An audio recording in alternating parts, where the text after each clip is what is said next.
بسم اللہ الرحمن الرحیم۔ دوستو السلام علیکم۔ سلطان اولیاء حضور غوث اعظم۔ ایک قافلہ جیلان سے بغداد کی طرف رواں تھا۔ جب یہ قافلہ ہمدان شہر سے آگے بڑھا اور کوہستانی سلسلہ داخل ہوا تو ڈاکوؤں کے ایک گروہ نے اس قافلے پر حملہ کر کے اہل قافلے کے مال و اسباب کو لوٹنا شروع کر دیا۔ قافلے کے ہر فرد پر خوف و ہراس چھایا ہوا تھا۔ کسی میں ہمت نہ تھی کہ آگے بڑھ کر انہیں خونخوار لٹیروں کا مقابلہ کر سکے۔ اس قافلے میں لگ بھگ 18 سالہ ایک کھوبرو نوجوان بھی تھا، جس کے چہرے پر نہ خوف تھا نہ پریشانی کی کوئی علامت۔ اطمینان و سکون کا نور اس کے چہرے سے چلک رہا تھا۔ ایک راہزن اس نوجوان کے پاس آیا اور پوچھنے لگا، تمہارے پاس بھی کچھ ہے؟ نوجوان بولا، میرے پاس 40 دینار ہیں۔ راہزن نے تیز لہجے میں کہا، مذاق نہ کرو، سچ سچ بتاؤ۔ نوجوان نے کہا، میرے پاس واقعی 40 دینار ہیں۔ یہ دیکھو، میری بغل کے نیچے دیناروں والی تھیلی کپڑوں میں سلی ہوئی ہے۔ راہزن نے دیکھا تو حیران رہ گیا، پھر اس نوجوان کو اپنے سردار کے پاس لے گیا اور سارا واقعہ بیان کیا۔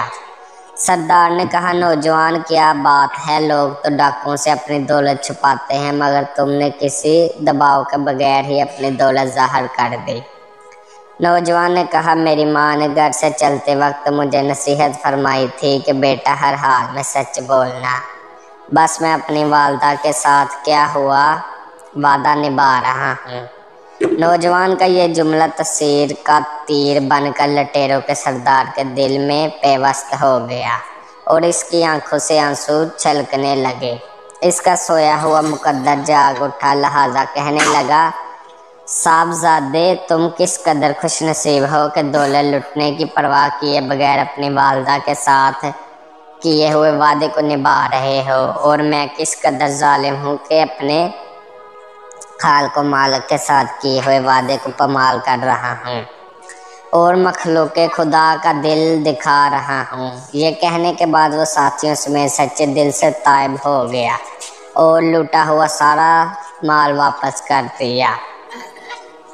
میٹھے میٹھے اسلامی بھائیو، 18 سال یہ کھوبرو نوجوان کوئی اور نہیں، حضور غوث اعظم حضرت شیخ سید عبدالقادر جیلانی تھے۔ آپ رحمت اللہ علیہ طبقہ اولیاء کے سردار ہیں، شمستان صوفیہ کے مہکتے پھول ہیں، اس نورانی قافلے کے سپہ سالار ہیں جس کا ہر مسافر وفادار اور قدرت کے رازوں کا پاسدار ہے۔ آپ رحمت اللہ علیہ کی کنیت ابو محمد عبدالقادر جبکہ محی الدین محبوب سبحانی غوث پاک غوث الثقلین وغیرہ مشہور القبات ہیں۔ غوثیت بزرگی ایک خاص درجہ ہے۔ لفظ غوث کے لغوی معنی ہے فریاد رس، یعنی فریاد کو پہنچنے والا۔ چونکہ حضرت شیخ عبدالقادر جیلانی غریبوں بے بسوں کے حاجت مندوں کے مددگار ہیں، اس لیے آپ رحمت اللہ علیہ کو غوث اعظم کے خطاب سے سرفراز کیا۔ آپ رحمت اللہ علیہ کا قد درمیانہ، بدن نحیف، سینہ چوڑا، داڑھی کھنسی، رنگ گدمی، گردن اونچی، آنکھیں سیاہ تھی جبکہ ابرو ملی ہوئی تھی۔ حضور غوث اعظم کی ولادت 7 یکم رمضان 470 ہجری کو جیلان میں ہوئی۔ آپ رحمت اللہ علیہ نے پہلے دن ہی سے روزہ رکھا، چنانچہ آپ سحری سے لے کر افطاری تک اپنی والدہ محترمہ کا دودھ نہ پیتے تھے۔ آپ رحمت اللہ علیہ نے ابتدائی تعلیم قصبہ جیلان میں حاصل کی، پھر مزید تعلیم کے لیے سن 488 ہجری میں بغداد تشریف لائے اور اپنے مزید زمانہ کے معروف استاذ ائمہ فن سے اکتساب فیض کیا۔ آپ رحمت اللہ علیہ نے علوم قرآن کو روایات و دریات اور تجوید و قرآت کے اسرار رموز کے ساتھ حاصل کیا اور زمانے کے بڑے محدثین اور اہل فضل و کمال و مستند علماء کرام سے حدیث کا سماعت فرما کر علوم کی اس شاندار طریقے سے تحصیل و تکمیل فرمائی کہ اپنے ہم عصر علماء میں نمایاں مقام پا لیا، بلکہ ان کے بھی مرجع بن گئے۔ آپ رحمۃ اللہ علیہ 13 علوم میں تقریر فرما کرتے تھے۔ ایک جگہ علامہ عبدالوہاب شرعانی فرماتے ہیں کہ حضور غوث اعظم کے مدرسہ عالیہ میں لوگ ان سے مختلف علوم و فنون پڑھا کرتے تھے۔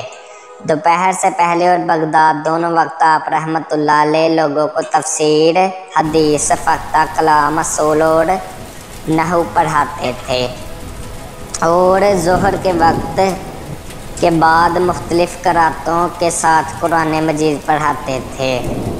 بلاد عجم سے ایک سوال آیا کہ ایک شخص نے 3 طلاقوں کی قسم اس طور پر کھائی ہے کہ وہ اللہ تعالیٰ کی ایسی عبادت کرے گا کہ جس وقت وہ عبادت میں مشغول ہو تو لوگوں میں سے کوئی شخص بھی وہ عبادت نہ کر رہا ہو۔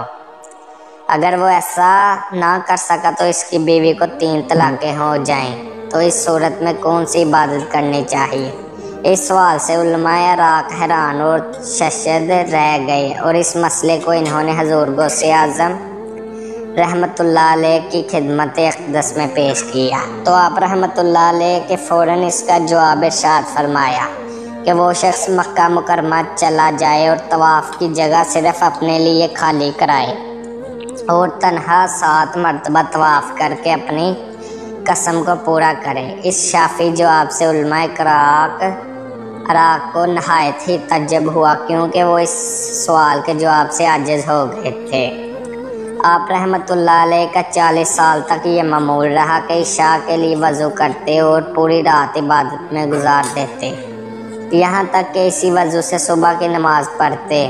15 سال تک رات بھر میں قرآن پاک ختم کرتے۔ آپ رحمۃ اللہ علیہ کا یہ فرمان آج بھی آپ کے کروڑوں عقیدت مندوں اور مریدوں کی توجہ کا مرکز اور محور ہے کہ جو کوئی مصیبت میں مجھ سے فریاد کرے یا مجھ کو پکارے تو میں اس کی مصیبت کو دور کروں گا، اور جو کوئی میرے وسیلے سے اللہ تعالیٰ سے اپنی حاجت طلب کرے تو اللہ تعالیٰ اس کی حاجت پورا فرما دے گا۔ ایک مرتبہ آپ رحمۃ اللہ سے کسی نے پوچھا کہ شکر کیا ہوتا ہے، تو آپ رحمۃ اللہ علیہ نے ارشاد فرمایا کہ شکر کی حقیقت یہ ہے کہ عاجزی کرتے ہوئے نعمت دینے والے کی نعمت کا اقرار ہو، اور اسی طرح عاجزی کرتے ہوئے اللہ تعالیٰ کے احسان کو مانے، اور اپنا یہ ذہن بنائے کہ شکر کرنے کا حق